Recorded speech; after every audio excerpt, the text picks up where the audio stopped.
Alright, so for my circuit, I made a light switch. If you press that goes through, that is created by going through a transistor, which will turn on this servo right here, and also this light.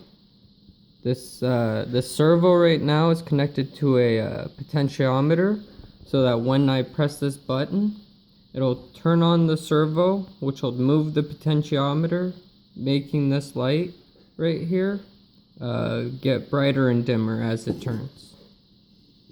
This little piece right here is just a stand to make sure that the servo stays in place when I press the button. Alright, so let's look at the light here.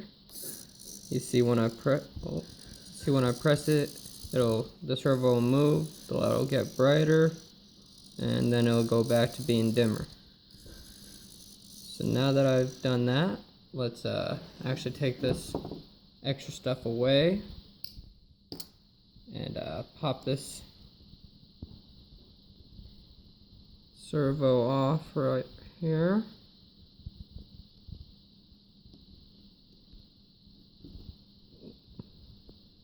So there's the servo right there.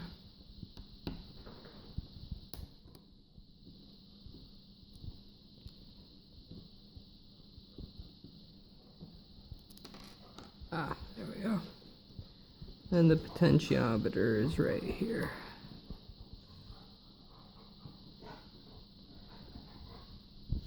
See, there you go. It'll go through that potentiometer right there, which